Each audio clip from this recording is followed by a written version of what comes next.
نئے سال میں جینا کیسا ہے؟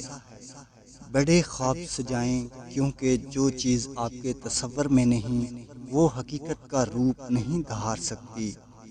آپ کو مبارک ہو، آپ کی زندگی کا مزید ایک سال کم ہو گیا۔ آپ نے 365 دن گزارے، 50 سے زائد ہفتے، 12 مہینے یعنی ایک سال، پورا ایک سال۔ آج مڑ کر دیکھیں، آپ کو ایک سال ایک صدی کی طرح معلوم ہوگا، لیکن گزرے وقت کا کیا ماتم! مٹھی ریت سے بھری تھی اور اب ہاتھ خالی ہے۔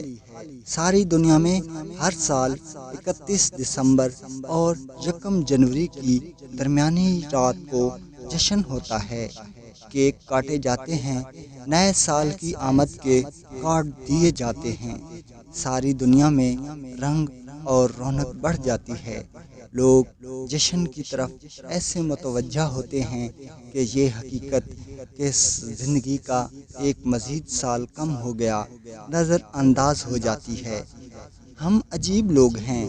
ہم بہت کچھ سیکھتے ہیں، جیسے چلنا، دوڑنا، بولنا، لکھنا، علم و تعلیم اور بہت کچھ، لیکن ہمیں کوئی نہیں سکھاتا کہ جینا کیسے ہے۔ ہم جس سے راستہ پوچھ رہے ہوتے ہیں وہ اکثر خود اندھا ہوتا ہے۔ ہم کتنے سال گزار چکے ہیں، کتنی زندگی گزر گئی ہے، لیکن ہمیں آج بھی نئے سال کا آغاز کرنا نہیں آتا۔ اس لیے ہر سال تقریباً ایک جیسا ہی تھا۔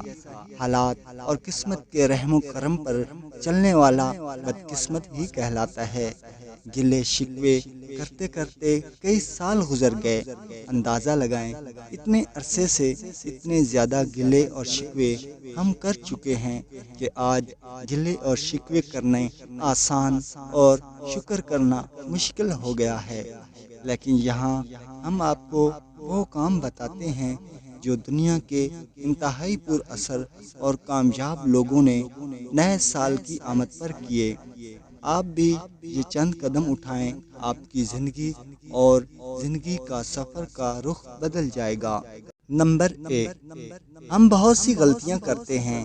ان غلطیوں سے نقصان ہوتا ہے، لیکن یہ نقصان دراصل ایک قیمت پر ہوتا ہے۔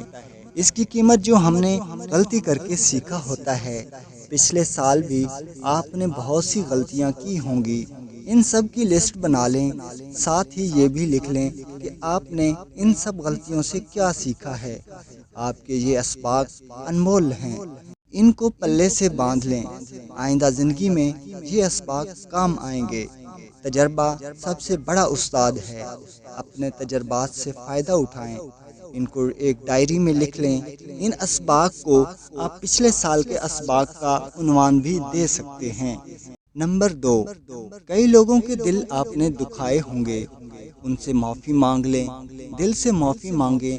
کل کسی نے نہیں دیکھا، اس لیے معافی مانگنے میں دیر نہ کریں۔ واصف علی واصف فرمایا کرتے تھے کہ بڑی منزلوں کے مسافر چھوٹے چھوٹے جھگڑوں میں نہیں پڑتے۔ اس لیے یاد رکھیے، اگر آپ کی زندگی میں کوئی بڑا مشن ہے، بڑا مقصد ہے اور کوئی بڑی منزل آپ کا انتظار کر رہی ہے، تو چھوٹے چھوٹے جھگڑوں اور مسئلوں میں خود کو ضائع نہ کریں۔ نمبر 3، غور کیجئے کہ آپ کی ساری کوششیں آپ کو آگے لے کر جا رہی ہیں یا پیچھے۔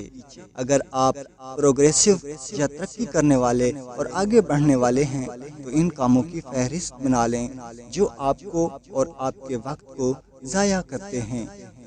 آپ آگے بڑھنے کا سوچیں اور آگے بڑھنے کی تگودو کریں۔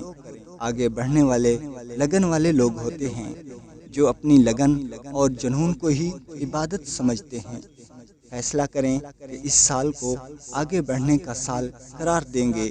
گھر میں لکھ کر لگا دیں، یہ سال آگے بڑھنے اور ترقی کرنے کا سال ہے۔ نمبر 4، نئے اور بڑے خواب سجائیں۔ خواب زندگی میں موٹیویشن لے کر آتے ہیں، ہمارا جینے کو دل کرتا ہے۔ خواب دیکھنے والے لوگ پر امید رہتے ہیں۔ ہر شعبے کے خواب بنائیں، کاروبار، پڑھائی، تعلقات، گھر، معاشرہ، سب کے بارے میں خواب بنائیں اور انہیں لکھ لیں۔ خواب لکھ کر رکھے ہوں گے تو یاد رہتے ہیں۔ یاد رکھیں، جو چیز آپ کے تصور میں نہیں وہ حقیقت کا روپ نہیں دھار سکتی۔ نمبر 5، نئے سال کو دعا سے شروع کریں۔ ہم اپنی خوشیوں میں اپنے اصل مالک اللہ کو بھول جاتے ہیں۔ ہم بھول جاتے ہیں کہ آغاز اس کے نام سے ہونا چاہیے۔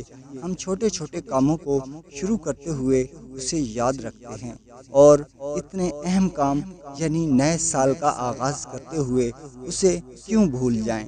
نئے سال کی آمد سے پہلے 2 نفل شکرانے کے ادا کیجیے اور پھر ایک نئے سال کے لیے دعا کیجیے۔ کمال یہ ہے کہ اس دنیا کو بھول کر جشن میں مست ہو اور آپ اس وقت اس کے در کے گدا بن کر جھولی پھیلائے ہوئے آنسو پیش کر رہے ہوں۔ خود فیصلہ کریں کہ کیا یہ نظارہ خوبصورت نہیں لگے گا۔ نمبر 6، اپنے آپ کو بہتر بنانے کی پلاننگ کریں۔ اس سال میں آپ اپنی بہتری کا سال قرار دیں۔ کتنی کتابیں پڑھنی ہیں، کتنے لیکچر لینے ہیں اور کیا کیا سیکھنا ہے، کون کون سی خوبی خود میں پیدا کرنی ہے۔ مثلاً زیادہ تر لوگ بد اخلاق ہوتے ہیں۔ آپ فیصلہ کر سکتے ہیں کہ اس سال میں نے اخلاق کو بہتر بنانا ہے۔ مسکرا کر بات کرنا سیکھنا ہے، ہاتھ ملانے میں پہل کرنی ہے، دوسروں کا اور ان کی رائے کا احترام کرنا ہے، برداشت بڑھانی ہے، سخی بننا ہے۔ فیصلہ کریں کہ آپ آسانیاں بانٹیں گے۔ نمبر 7، زندگی کی قدر دراصل وقت کی قدر ہے۔ کمال کی بات یہ ہے کہ دنیا کے مؤثر ترین لوگ اپنے وقت کی بہت قدر کرتے ہیں، کیونکہ ان کو یہ احساس ہے کہ وقت بہت کم ہے اور زندگی ختم ہونے والی ہے، دوسرے لوگوں سے زیادہ ہوتا ہے۔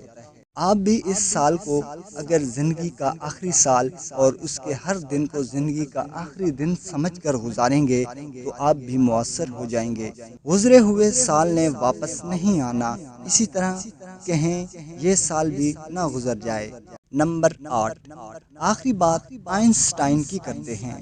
اس نے ایک لیکچر میں کہا تھا کہ اپنی زندگی کو ایک مقصد کے ساتھ باندھ دو، تمہیں زندگی ضائع نہیں ہوگی۔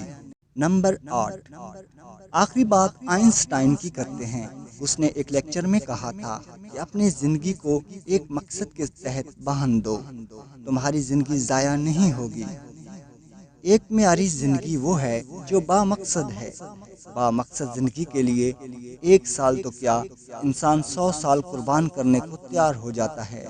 اگر کوئی مقصد نہیں ہے تو زندگی سالوں اور صدیوں کی بھی ہو تو کوئی فرق نہیں پڑتا۔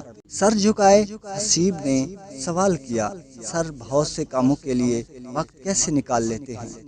میرے پاس صدیوں پرانا جواب تھا کہ بیٹا، جو سالوں کا کام مہینوں میں، مہینوں کا کام دنوں میں اور دنوں کا کام گھنٹوں میں کرنے لگ جائیں، وہ ایک زندگی میں کئی زندگیاں جی جاتے ہیں اور کئی زندگیاں بدل جاتے ہیں۔